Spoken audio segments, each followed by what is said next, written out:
Hello আমার দুষ্টু প্রিয় মিষ্টি বন্ধুরা, তোমরা সকলে কেমন আছো? বন্ধুরা, আজ তোমাদের মাঝে নতুন একটি লাগালাগির গল্প নিয়ে চলে আসলাম। বন্ধুরা, গল্পটি শেষ পর্যন্ত দেখলে আপনার দাঁড়িয়ে যাবে, আপনারা হাতের কাজ করতে বাধ্য হবেন। চলুন বন্ধুরা, গল্পটি শুরু করি। সকাল সকাল ঝুম বৃষ্টি হচ্ছে, রূপ টেনে টুনে উৎসবকে ছাদে নিয়ে গেল। উৎসব ভিজতে ভিজতে বলছে, এই হাড় কাঁপানো শীতে তোমার এভাবে ভিজতে মন চাইছে রূপ? রূপ লাফাতে লাফাতে বলল, বৃষ্টি হলেই আমাকে নিয়ে তোমার ভিজতে হবে, এটা বাধ্যতামূলক মশাই। কিছুক্ষণ ভেজার পর উৎসব বলল, হয়েছে এবার চলো, ঠান্ডা লেগে যাবে।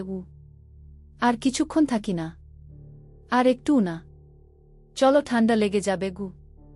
উৎসব টেনে টেনে রূপকে নিয়ে নিচে যাচ্ছে। রূপ অনিচ্ছা সত্ত্বেও উৎসবের সাথে নিচে যাচ্ছে। রুমে এসে উৎসব একটা হালকা গোলাপি রঙের জামদানি শাড়ি দিয়ে বলল, যাও পরে এসো। কবে কিনলে শাড়িটা? এটা আম্মুর শাড়ি।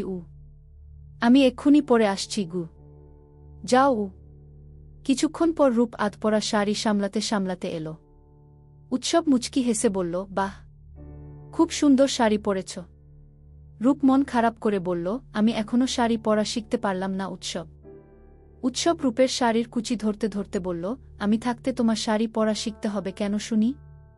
রূপ কোনো কথা বলল না, ড্রেসিং টেবিলের কাছে গিয়ে ভেজা চুল আঁচড়ে নিতে গেল। উৎসব গিয়ে পেছন থেকে রূপকে জড়িয়ে ধরল। রূপ আয়নার দিকে তাকিয়ে উৎসবকে দেখছে। ভেজা চুল থেকে টপটপ করে পানি পড়ছে উৎসবের হাতে। উৎসব একটা তোয়ালে নিয়ে রূপের চুলগুলো ভালো করে মুছে দিচ্ছে।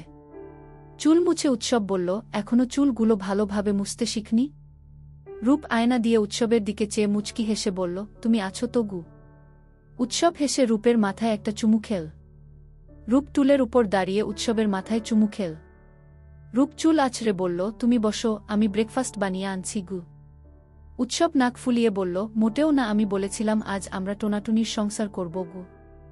রূপ হেসে বলল, জো হুকুম জাহাপনা, আমার ভুল মার্জনা করুন, চলুন আপনিও চলুন, আমাদের আহারে ব্যবস্থা করিতে। উৎসব হেসে বলল, চলো। কিচেনে গিয়ে রূপ চুলায় আলু সিদ্ধ বসালো। আলু সিদ্ধ করতে দেখে উৎসব বলল, আজ কি আমরা আলু সিদ্ধ খাব নাকি? না, চুপ করে দাঁড়িয়ে দেখু। আলু সিদ্ধ করে রূপ আলুগুলোর খোসা ছাড়িয়ে নিচ্ছে।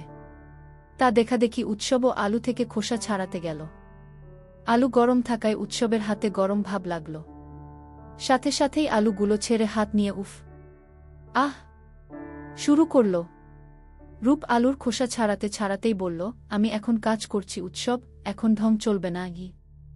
উৎসব রূপকে পেছন থেকে জড়িয়ে ধরে বলল, এত বেশি কেন বোঝো হুমগ? রূপ মুচকি হেসে বলল, তোমাকে আমি চিনব না তো কে চিনবে বলো?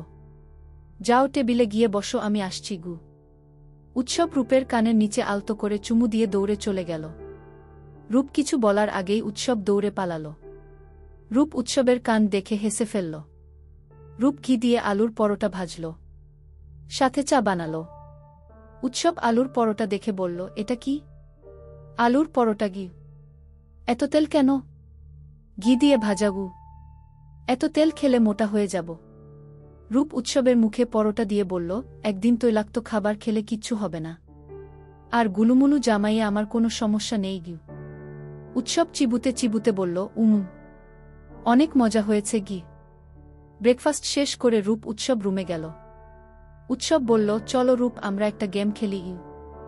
এখন আবার কি গেম খেলবে তুমি?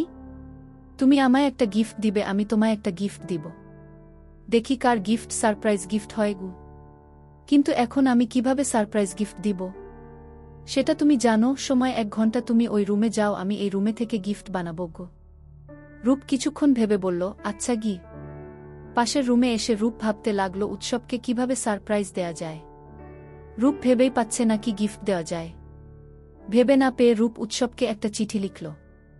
উৎসব, তোমাকে কি সারপ্রাইজ দিব ভেবে পাচ্ছিলাম না, তাই তোমাকে চিঠি লিখলাম, যে কথাগুলো তোমাকে জানানো হয়নি। তুমি জানো, তোমাকে যেদিন প্রথম দেখেছিলাম সেদিন আমার মনে হয়েছিল এই পৃথিবীতে আর যার সাথেই দেখা হোক তোমার সাথে যেন আর দেখা না হয়। আমি জানি, ভাগ্যিস সেদিন আমি তোমার গাড়ির সাথে ধাক্কা খেয়েছিলাম, নয়তো তোমাকে পেতাম কই বলো?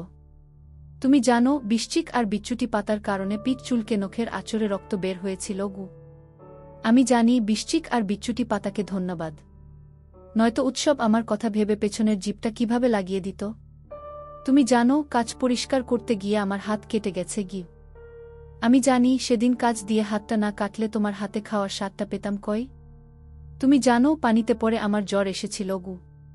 আমি জানি, ভাগ্যিস জ্বরটা এসেছিল, নয়তো তোমার হাতে জলপট্টি দেওয়াটা মিস করে ফেলতাম। জ্বরটা না আসলে জানতেই পারতাম না তুমি মানুষ হিসেবে কতটা চমৎকার। ভাগ্যিস জেনি লিফটে আটকে রেখেছিল, না হলে দেশে আসা হতো না। আর বোঝাও হতো না তোমায় কতটা ভালোবাসি। তুমি জানো না উৎসব, রূপ তোমাকে কতটা ভালোবাসে। তোমার সাথে কাটানো প্রতিটি দিনই আমার উৎসব গু। আমি তোমাকে বড্ড বেশিই ভালোবেসে ফেলেছি উৎসব। তুমি এটাও জানো না, তুমি যেদিন প্রথম আমায় ছুঁয়েছিলে আমার শরীর কাঁপেনি, হার্টবিট কেঁপে উঠেছিল। তোমার হাত ধরে পাশাপাশি হাঁটতে আমার খুব ভালো লাগে। তুমি যখন আমাকে পেছন থেকে জড়িয়ে ধরো, আমার নিজেকে সঁপে দিতে ইচ্ছে হয়।